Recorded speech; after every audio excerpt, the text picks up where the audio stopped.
Hello, I'm Dr. Jodie Richardson, and you're listening to Well, Hello Anxiety, a podcast where we end the struggle with anxiety and build our toolkit of practical skills to thrive. How at home do you feel in your body? If you're not in a position to spend time thinking, feeling, and formulating an answer right now, you might be driving, or you might have other people around you, or you might just be in the mood, in the mindset for just listening at the moment. I really would love for you to make a mental note to come back to this question a little bit later. It's rare for us to stop and genuinely take the time to check in with ourselves, to check in with our nervous system, and to answer the question, how are we feeling in our body? How are we feeling? How are we experiencing our nervous system? So that's something I'd love you to either reflect on now or come back to.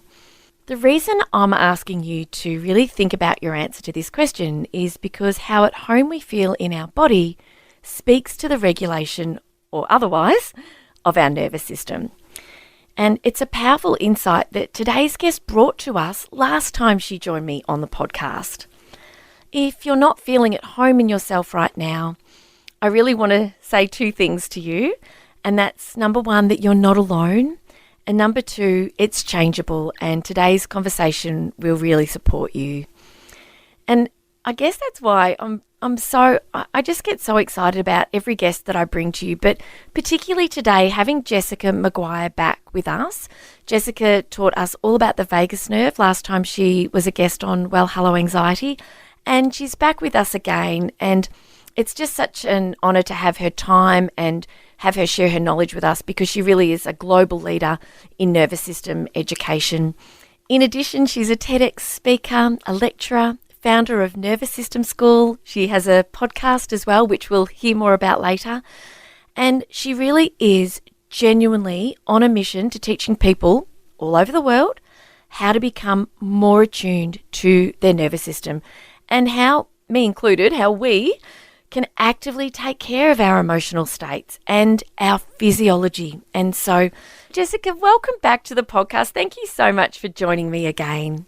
Oh, thank you, Jodie, for having me back again. Last time was so much fun, so I'm really excited about today's conversation too. Oh, look, thank you. And after speaking with you last time, I have thought about the way I feel in my body and how at home I feel and the state of my nervous system in a very different way than I did before beginning to learn from you. And now I'm partway through Nervous System School and learning more so that I can equip myself better and of course, reset my own nervous system, as well as sharing the messages that you are sharing through my own work. But what I often think about that's really different for me is what I need in any given moment. And whereas I used to reach for chocolate, or I'd reach for something external, or I'd need something outside of myself to feel more at home in my body and to regulate my nervous system, I now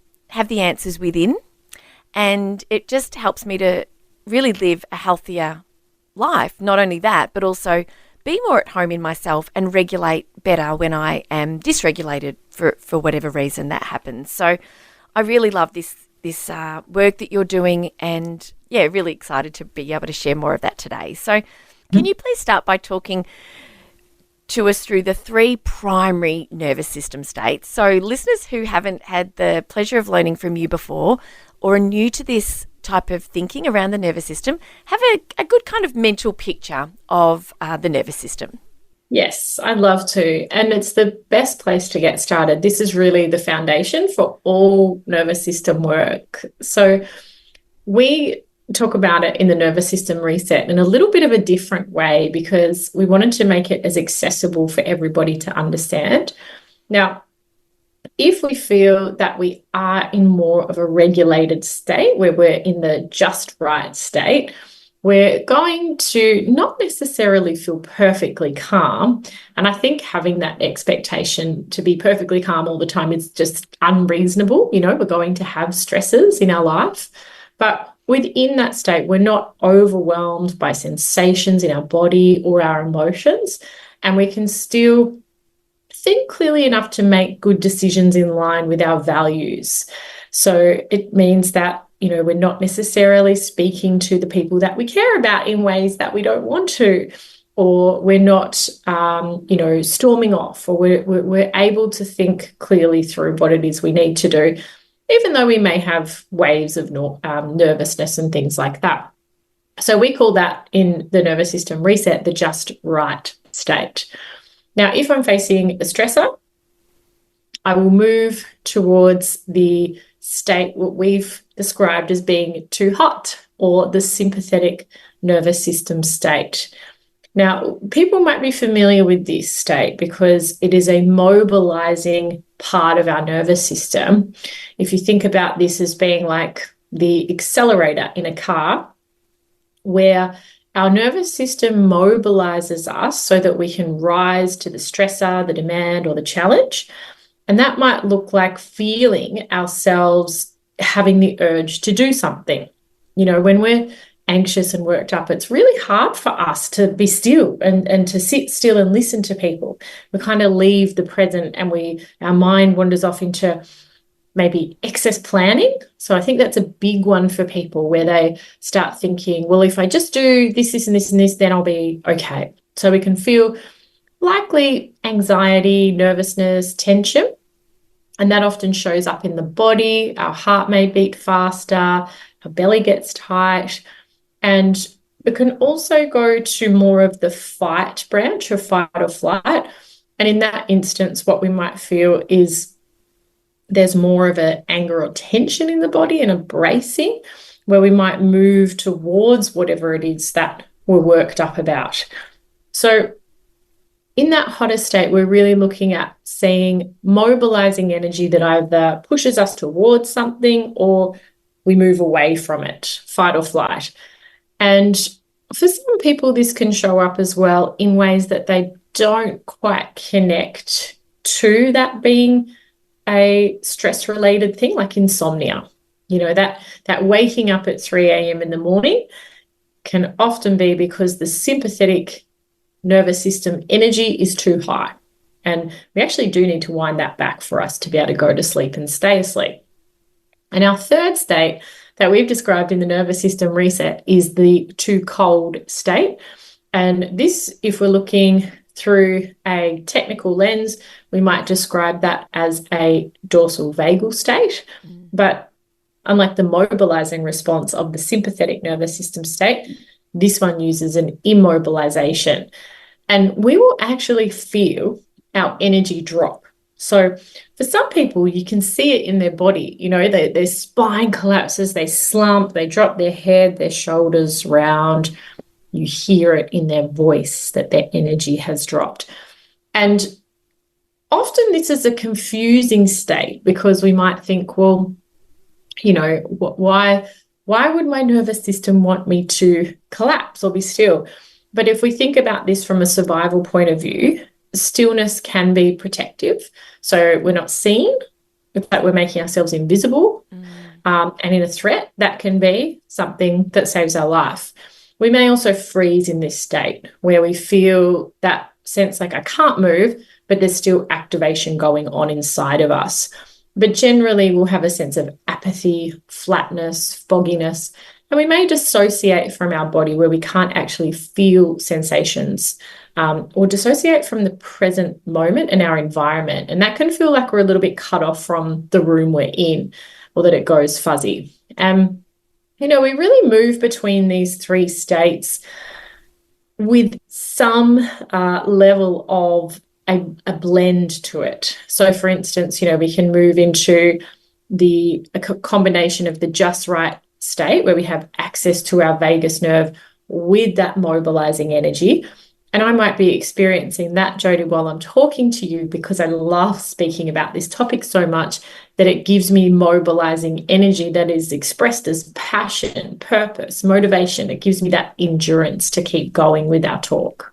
Yes, thank you. And I really appreciate that you've been able to talk about these three states in a way that people can kind of picture them. And the Nervous System Reset is, of course, the book that you have written that is being published on the 13th of August, which is very exciting. So, not long to go. And tell us about why you wrote the book and what people who are listening who are thinking, right, okay, yes, I'm hearing this and I'm hearing that, yes, this mobilizing state, this what you've so beautifully termed this metaphor of the just right versus the hotter and colder, and not necessarily saying we get hot or we get cold in those, but it's just about the way that we're talking about the nervous system. Nervous system reset, gosh, just thinking about that just makes my shoulders drop a little bit and brings a little bit more kind of ease to how I'm feeling. So talk to us about the book and why you wrote it and what sort of a difference it can make for people. What is a nervous system reset? It's probably a good place to start. Sure. Yeah, I'd love to. So this goes back quite some time to when I first started working as a physiotherapist, which would be over 15 years ago now. And I worked with a lot of people who had ongoing persistent symptoms, and they, weren't necessarily just going to get better with some quick treatment and some exercises, although that played a part in it. This is, for me as a clinician, I found a lot of this work very complex, and I found it complex to communicate to my patients so that they felt empowered. And a lot of the previous frameworks around things like persistent pain were really looking at, there was almost a message that was being given to patients that, oh, it's just all in your head, because there was a lack of understanding of the brain-body connection. And so I spent a lot of time working out how I could empower the patients that I served so that they clearly understood what was going on, that they had this map of their inner world to help them navigate through their different states, but most importantly, that they also had the resources to help dictate where they were going. And for that's really what has inspired me over it's really been 10 years, the last 10 years of my work. And I feel like it's all coming to be wrapped up in this book. So lots of the things are on complex topics, yes, but you don't need to understand that really complex science in order to reset the nervous system. However, I've certainly included it, but I've made it as accessible as possible. So it's there for anyone to read who hasn't had any training in health or science, but it's also very well referenced and points to the latest research for clinicians and health professionals. And really, this is the book that I wanted 10 years ago, but didn't exist. And so for what I want people to be able to do is to feel that they have the tools and resources to understand what's happening. I think for so many people who feel anxious and overwhelmed by bodily signals and sensations, they create this second layer of suffering for themselves, which further drives more anxiety and some shame because they think, well, what's wrong with me? Yeah. Why do I feel like this? Why do I get triggered by things from the past? Why do I get anxious whenever I have to go to this certain environment or when I'm trying to put myself out there to date? Why do I have a flare-up of my gut symptoms or persistent pain when I'm going through an emotional time? And so the brain and body, I've found, have often been separated. And coming from a physiotherapist point of view, a lot of my work has been body-based, but so much of it is brain-based. Because if we look, for example, at something like persistent pain, where there's no longer an injury creating the pain that's going on, there's still changes in the brain and networks in the brain that we talk about in the book that continue to drive that. And that network, that pain network, lies within the networks to do with processing emotions as well. But, we've come from a medical system that wants to partition, separate, isolate. And it's more helpful for us to see how things are interconnected and interrelated, not just between the body and the brain, where we have bottom up information from the body influencing the brain, things like our gut health, the beats of our heart, how we hold our body. And then we have this top down information from our brain influencing our body. So that's our thoughts, our narratives and beliefs. But so interestingly, we have outside in factors that are impacting on our nervous system and can lead to things like anxiety as well. So that's our relationships, if we feel a sense of belonging in our community, our work. And so I think the book really speaks to the bigger picture, but then it gives the tangible resources for people to go and take care of their nervous system. And so the reset part of this comes from knowing that because our nervous systems aren't passively receiving information, they're actively reshaping themselves through what we experience. This can be, one-time events, but it can also be relationships. It can be the financial pressure that we might be under. What that means is that it's learning all the time. And that learning we call neuroplasticity, which is how the brain and nervous system form these new connections. And that means that in the future, we're more likely to respond in certain patterns. So that could mean that we respond with being too cold or too hot in our nervous system, when that might not be what is actually happening in front of us today. But it's what we've learned, or what the nervous system has learned. So a lot of this is first recognizing this, or understanding the frameworks that will help us to read our own nervous system, and then to unlearn what's happened in the past.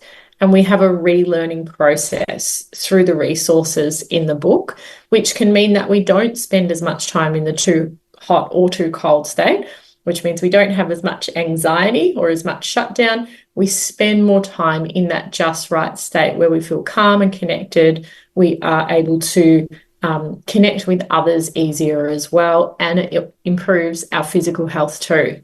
It is the book that every adult needs to read and every parent needs to read, because we laugh, as a parent, there's no manual. I remember a friend of mine from school, she'd say, I looked everywhere. I looked, under the armpits and couldn't find the manual when my baby was born, kind of thing. And she looked at in other places too that made us all laugh. But when I think, and when I speak to groups, and I'm spending more time speaking to more senior students now, and I'll say to them, because I might introduce them to polyvagal theory and to some of the kind of foundational principles of their nervous system, I'll say there are so many adults that don't even have this level of knowledge. And we grow up into adults, of course, we grow up over the course of our lives and we bring, our nervous system brings with it the way it's been shaped by our experiences. And what I love about the work that you're doing and what we're talking about today is, as you said, there is this neuroplasticity. It is changeable. And I appreciate that in your work, the book that you've written, the course that I'm undertaking at the moment, it's not about reading in the same way that you've said. It's not about, like, if you're learning to play the piano, you can't just watch YouTube tutorials, for 18 months and learn how to play the piano. Yes. Our nervous system responds to what we do. And so the way we can change the way our nervous system responds under circumstances is by actually practicing this techniques and the strategies and rewiring it, I suppose. But one of the things, when I think about me, Jessica, and I think more and more through this nervous system lens since becoming, really passionate about the work that you're doing and learning more myself, is that when I think about me as a woman with an anxiety disorder, and knowing that I've had a very sensitive amygdala, I've had the part of my brain that takes in this information, has been very sensitive. I've been very quick to move into the hot kind of mode of fight or flight, and that there's a genetic predisposition through the maternal side of my own family, through my mum to me, and so on. And I've always thought about the anxiety that builds, the bodily sensations. I can now recognize them. I know what it is. Well, hello, anxiety, you're back. Hello. I know what to do. I know how to kind of settle myself back down into the just right zone. But one of the things that I've also been more reflective of lately is that I've spent my whole life pretty much being a people pleaser. When I look at that through the lens of what I'm learning about the nervous system, and I'd love for your insights here for all the people pleasers listening, and I'm really changing that about myself by being very tuned into my nervous system, is I grew up in a home with a parent, my mum, who was highly anxious. And so I needed to, I guess, help to keep things as calm as possible. And Mum and I have talked about this a lot, and she's amazing. I adore her. She's been the greatest mum, and she doesn't mind me speaking about it. But I feel as though I kind of, even though I wasn't consciously thinking about it, was always trying to make sure everything was okay so that I wouldn't trigger, I think, anxiety in my mum. And that's and I think about that any kind of confrontation, any kind of challenge, any kind of, oh, I've done the wrong thing, I've upset someone, that has a really big impact on my nervous system. And the only way I can sort of feel safe again in myself is to fix that and people please, I suppose, so that, smooth that out, then I can feel safe again in myself. And I'd love your thoughts, please, on how I'm interpreting this and whether or not as I'm unpacking this for myself and any other listeners who are like, yes, with my anxiety, with my mental health, people pleasing is a big part of it. Can you help us understand a bit more, and whether or not I'm sort of thinking this through in the way that makes sense to you and the work that you're doing? No, it absolutely does. We can see this through a few different frameworks when it comes to the nervous system. So I'll speak first to in the just right state. We have our social engagement system in our just right state. So if you're listening to this, and not if you're driving, but if you're listening to this and you've got both disclaimer in a safe place, I don't want to be responsible. You can put one hand on your heart and one hand on your cheek, and we have branches of the vagus nerve that run between the heart and the cheek that we can call our social engagement system. So that's linked with the sound of our voice. It's linked with how we listen and also the expressions on our face. So if you think about, like, my daughter turned 1 this weekend, and I just spend, reflexively all this time talking to her in this silly voice and sing-songy voice. But that's an instinctual thing of how I can co-regulate her through my voice. There's so much research to show that parents can do this with children just with their own voice. It doesn't always work from other people. And so the muscles of the inner ear will prime to hear the sound of the human voice as well when we're in that just right state, and our eyes will be, able to send cues of warmth. You know those people who smile with their eyes and you're like, oh, they just are such a delight to be around? That's part of us picking up on signals from their social engagement system. But another part of our social engagement system, we hear a lot about fight or flight or freeze, but within that social engagement system, we actually have our first line of defense. Now, if you think about what happened if you were in an environment where there was lots of people, let's say there was a big loud noise and it scared you, you would start looking around and you'd be like, well, what are other people doing? Are they looking worried? And then if you started to feel a threat, you might use your voice or your social engagement system to negotiate with somebody, or you might call for help. And that's like calling for allies. So we are using this social engagement system to help keep us safe. But if we can't meet the threat with that, then we'll move into fight or flight, which is our second line of defense. And then we'll use our third line of defense, which is what belongs more in that cold state of collapse. So we're very much wired to use this social engagement system, and we're in a feedback loop with other people, whether we know it or not. And this is the part that I think we don't speak about enough. I think it's really important that, yes, we can play an active role in shaping our own nervous system, and we can use self-regulation. But if we're in an environment around people who are dysregulated, that is dysregulating us. Now, there's so much empirical research on this. I love looking at the research on it in leadership, where a leader, they've shown, will be like a nerve center of a team or an organization. And what will actually happen is that the people that work for that leader or that manager, in time, their heart rate and their breathing rate will sync with the leaders. Wow.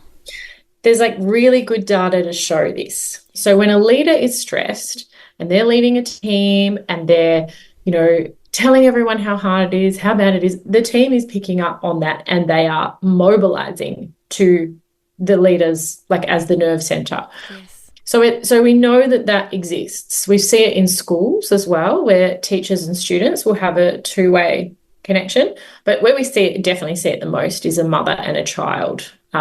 Even if they did a study where the mother received bad feedback for something, the child wasn't even with the mother. But when the mother came back to be with the child picked up on the change in heart rate and breathing rate and synced to the mother.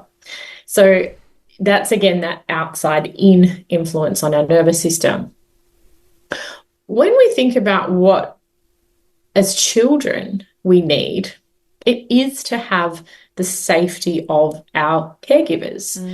And so for children, they are going to use whatever coping strategy that might look like, because they are so good at attuning to what's happening. And of course, they're going to be picking up on the cues of, okay, mum's not safe. What do I need to do? Like, what can I do to make this feel safe? Because our source of safety and regulation comes through them. And so we also have this strong need for attachment. And that can mean that, if we have parents who themselves are dysregulated, that we feel the need to fix and do. And look, to be honest, I think that a lot of people that end up working in helping professionals most likely learnt some of that behavior, to fix, to save, to rescue. And it is a very challenging thing to shift from rescuer to regulated without the awareness of your nervous system.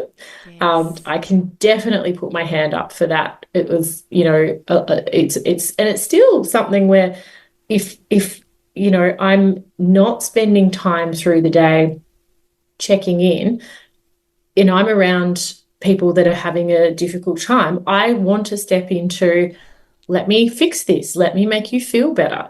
And especially as a mother, like, I really have to say, don't rescue. There's a part there that is almost a little bit like a default. And I think we all have defaults. Like, I don't think there's anybody out there that could say, I don't have some kind of default attachment pattern. Like, for some people, it might be avoid, that they avoid or isolate or run away from those situations that are hard. And if you watch group dynamics, it's quite interesting. But to come back to your point, another way we can look at this is between the balance of interoception, which is recognizing the bodily signals inside of myself, and exteroception, which is looking out into the world. So if we tend to be more anxious, the bodily signals that we feel, we are definitely aware of them, but there might be an appraisal that means that it's linked to our fear circuitry. And you mentioned the amygdala before. But as sensations travel up via the vagus nerve to the brain, there can be increased connections because of neuroplasticity to fear circuitry. And so we feel a sense of more mobilization. I need to do something. I need to be safe. And this has been shown that in environments where, let's say, they're emotionally charged, whether that's, for a parent and a child, but it could also be, let's say you're going to a family lunch and there's one person in the family that is quite problematic and says inappropriate things all the time. Yes. So we might find that they start saying things and our awareness is primarily focused outside of us, and we lose this connection to our inner world. And so we might even become a little bit hypervigilant to, scanning for danger outside of ourselves.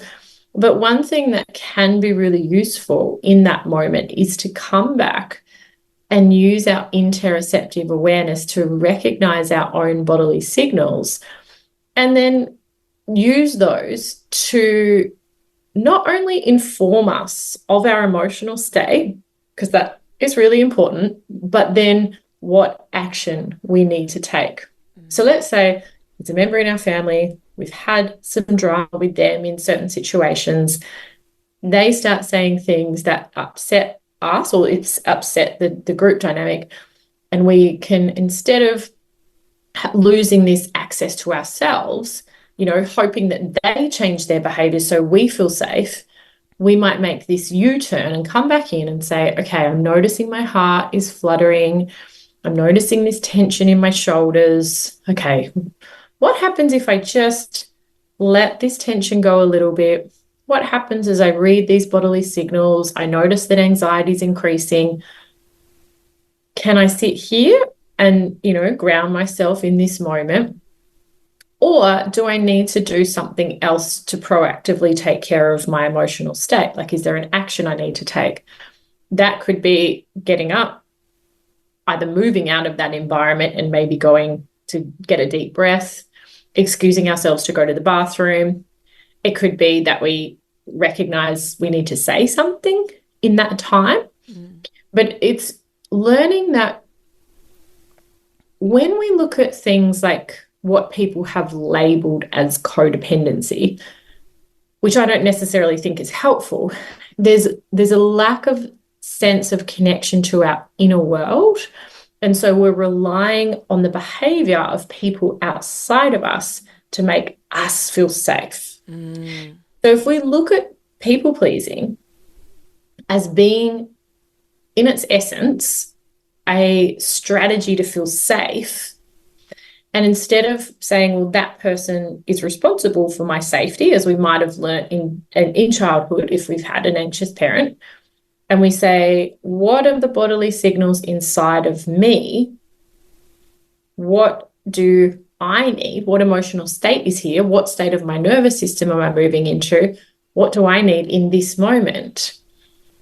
We shift from looking externally to being able to have that sense of safety come from within inside of ourselves. Jessica, thank you so very much for taking the time to help us to understand that. And perhaps it's something we'll come back to again down the line, because we've spoken before, and one of the things we focus on a lot with our mental health is stress and anxiety and overwhelm. But it really speaks, what you've shared with us today really speaks to the power of learning more about how we operate, where our nervous system is in response to certain people or places or experiences, but also very much like what's happening within us, and the fact that it's changeable, and that no matter where people are coming from, to learn more about their nervous system and to undertake their own nervous system reset, particularly when the book becomes available, that it doesn't sort of matter what you're bringing to the table, does it? You can start from where you're at, and we don't necessarily have to unpack all of the things that might have led us to where we are, do we? But I'd like to change tack a little bit, because my listeners are writing to me, and in the work that I do in schools, I know that teachers are finding themselves feeling extraordinarily overwhelmed and stressed, as are school leaders and executives, as are parents. And so I wonder if we could devote the last part of our conversation to this really mobilised state, because a lot of people are struggling because the external factors that are influencing how they're feeling feel beyond their control. And that's often the case. So when certain external stressors are beyond our control, what could you say to listeners who are feeling that way and are looking for a way to check in with themselves and to then be able to do something for themselves, look to within to see what they can do to make a difference to how they can regulate in the midst of what might feel like chaos sometimes? Such an excellent question, Jodie. Probably where I see people struggle when they're anxious is that they go more to brain-based or mindset or planning strategies. So there's this reliance on thinking and trying to, plan our way so that there's no uncertainty. So things that make us uncertain or make us feel anxious are things that are novel, like we've never been there before, and where we might feel like I don't really have a sense of control in this situation. I feel like powerless or helpless. And what we can find ourselves falling into is, first of all, strategies where we might reach for our phone and look for more information. So if you remember when we were in the pandemic and they just kept flashing up these headlines that were really scary about what was happening in the world because of the pandemic. And it's not that we don't want to be informed. That's not what I'm saying at all, that we, bury our head in the sand or we bypass what's going on, what we care about.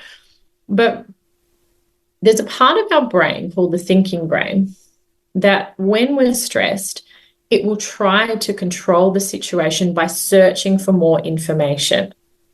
Now, those messages of threat are being sent to our survival brain as well, where the amygdala is that you mentioned before. And that's actually amplifying our stress. So some of the times we think, well, if I just find out more information, then I'm going to be better informed and therefore I won't feel as uncertain and therefore I'll be safe. But a lot of the time it actually ends up doing the opposite. Now, if we look at something coming up that we might feel anxious about, it could be going on a date, it could be a presentation we're doing, but it could be a situation at work like you expressed where we feel like we need to do something difficult, like have a difficult conversation with somebody. And we might rehearse and plan and think word for word, I'm going to do exactly this. But a lot of the time things don't go to plan. And then when it doesn't go to plan, we can get totally thrown off kilter. But this type of thinking and ruminating can really be what keeps us awake at night and keeps us getting stuck in those cycles.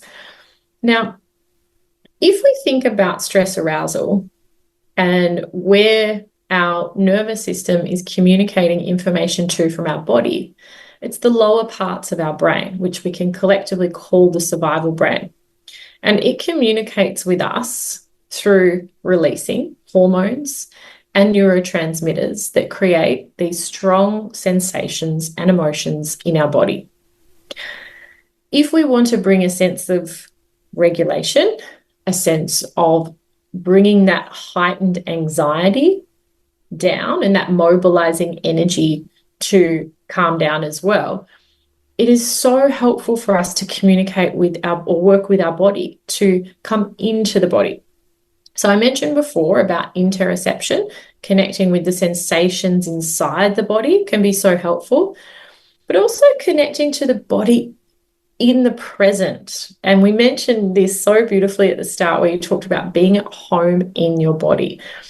When we move into the too hot or too cold state, the very thing we do is leave our body. One makes us run ahead and one makes us disappear.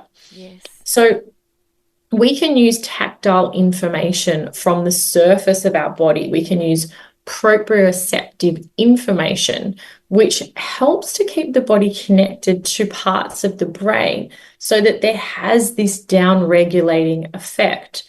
But when we're so caught up in our heads with saying things like, I just need to calm down, it's really not that bad, or Kate has it so much worse than me, very rarely do we actually start to feel better, and it's the same with, yes, some information is helpful, some planning is helpful, but if we're going so far to the point that we find ourselves overthinking, over talking about the same thing, and we don't feel any better, or we don't notice a shift in our nervous system, we can try a different approach. I would say that movement is one of the most underutilized nervous system regulation tools that exist, particularly if we're in that heightened state. Because what happens is, cortisol gets this really bad rap as being a stress hormone. But cortisol is playing a really important role in mobilizing glucose for us to use in the heat of the moment. And we also have other metabolic changes that happen to get us ready. Now, a lot of the time we have this happening in our brain-body system, and we're just sitting here. So we've got this mobilization going on, and we can't do anything with it. As where back in the day, we would have ran or we would have fought. So to actually get up, and we might take a 10-minute power walk. We might, jump up and use some shaking or movement in some way to discharge what we've just mobilized. We can actually feel that sense of, okay, the problem's still there, yes, but it doesn't feel like it's got a complete hold of me anymore. So we can train ourselves to not pretend that everything's fine when situations are uncertain, but we build the ability to still have uncertainty, and physiologically we're regulated. We're not necessarily up in fight or flight or down in freeze or collapse. We're able to still think clearly. We're not overwhelmed by sensations, and we can act in interest of our values. I love that you've talked about values, and that's I think the second time today you've talked about acting in line with our values, and our values being what's most important to us. And it's so easy, isn't it, Jessica, when we are feeling overwhelmed, and because of other changes in the brain, we can't always be kind of really tuned into exactly what's important in the moment. So we need to sort of get out of our head and into our body. And you've suggested two really powerful ways, through movement or through shaking, literally standing and sort of shaking your arms out. And then regulating ourselves so that we've come back into the just right state, and that we're in a position then to go, right, what's important for me to do next? And for a lot of us, that might be returning to the one thing that's causing us stress, because we might have been putting it off, we might have been procrastinating because of the way our body's responding. And so, yes, being able to return back into doing something, or making the next right choice, or doing the next right thing. It's really powerful, isn't it, to go from, right, I'm mobilized, my nervous system is dysregulated, I know how to bring myself back, I'm tuning in enough to recognize what's happening and choosing a strategy to regulate myself. And then the next thing is, right, what do I do now? Am I sort of summarizing that in a way that sits well with you? Yeah, that's the power of doing this work. And really where people suffer so much is that they get stuck in those states of too cold or too hot, most likely from what they learned in the past, as we spoke about. But in some of the times there is that process of unlearning first of all, and then we relearn the new. But absolutely, and this is why it's so powerful, is because we can take control back of, when I understand that this anxiety is my nervous system mobilizing energy to meet what it thinks is a threat and a demand, and we reappraise that. For so many of our students, this is what has helped them on its own shift more towards regulation, because it's saying, it's not me being broken, too needy, too sensitive, too weak. It's actually how my nervous system is responding in this moment. And I also have these tools and resources to use to help work with it, because when the nervous system feels like it's got more tools and resources than the challenges that it's facing, we are resilient. Resilience is something that is, everybody wants it. Everybody wants to be resilient, but it's often not understood from the point of view of the nervous system. And I wonder if, just to finish up, before I really want to save some time for you to please tell listeners how they can connect with you and work with you, learn from you, buy the book, and really follow your wonderful work. But could you just spend a minute or two? I know I'm asking the impossible, but just talk to us a little bit about resilience in the nervous system. And okay, I'm going to give you an example. I work a lot with parents. Parents want their kids to be resilient. You obviously are a mum. I'm a mum. We want resilient kids. We know resilience isn't developed in a vacuum. From the point of view of the nervous system, how would you describe resilience to a parent who says, yes, I really, really want to imbue this in my kids? Yeah, so much of resilience has come from thinking of the soldier who's come back from war and is really stoic and hard and cut off from feeling anything uncomfortable. But from a nervous system point of view, when we talk about resilience, it's in essence the ability to meet what's happening in this moment with the correct activation in our nervous system, what it warrants. And that comes from a healthy vagus nerve. It comes from that our survival brain is detecting that this is today. It's not the same situation as the past. And we will have the activation in our nervous system that will create emotions that are healthy and normal and match what's happening. And then when that activation comes, that we can recognize, okay, this is mobilization. I feel anxious. What do I need to do to take care of myself? And a lot of the time, that can mean that I need co-regulation. I need somebody else right now. So if a child was to reach out to their parent in that time and say, hey, mum, I've got this project coming up. I'm really anxious about it and I need some help. That's resilience, because it's looking at meeting our needs and learning how to proactively manage our own emotional states, again, so that we can live in line with our values and what we care about the most. I think the saddest part that comes from nervous system dysregulation, or where we swing to too cold, too hot, or we spend a lot of time in those states, is that it actually robs us of doing the things that really matter to us because they feel like too much of a threat. Yeah. But, sometimes we just need the help of somebody else, and we can certainly do it. I remember, Jessica, you said to me, we had a bit of a chuckle because you thought I would be a good co-regulator because I really do smile with my eyes. lots of lines to show for it. And it's so interesting. It's about, what we, and I think about you, and I can see your just beautiful neutral posture and the prosody of your voice and the calm that exudes from you because you're regulated, because this is your work, and we work on ourselves before we share it with everyone else, don't we? And so yes, and so I thank you for that, and it's just this idea of co-regulation that you've shared is a really important one for us as parents to think about. And so it really reinforces this idea that this work that we can do on ourselves is for the benefit of ourselves, but also for the benefit of those that we love and care for in our homes.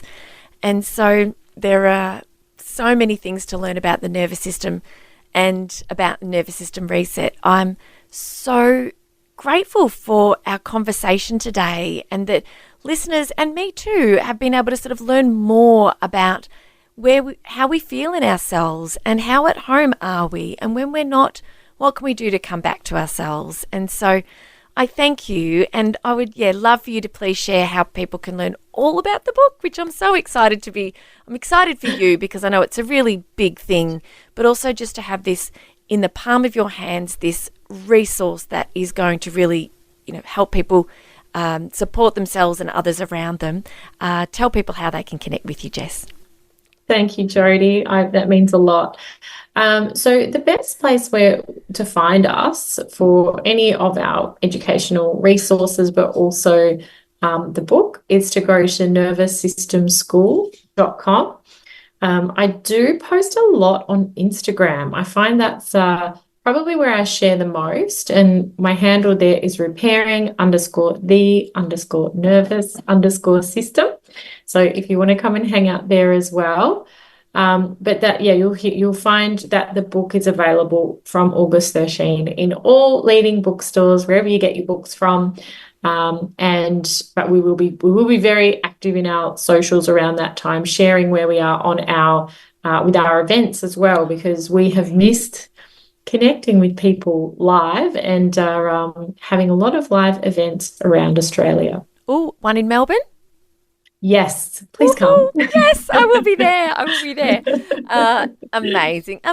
Oh, I'm so grateful for the work you're doing and the way that you're bringing it to the world. So thank you for your time, Jessica, and cannot wait for the book to be published. And yes, and will you come back and talk to me another time on the podcast?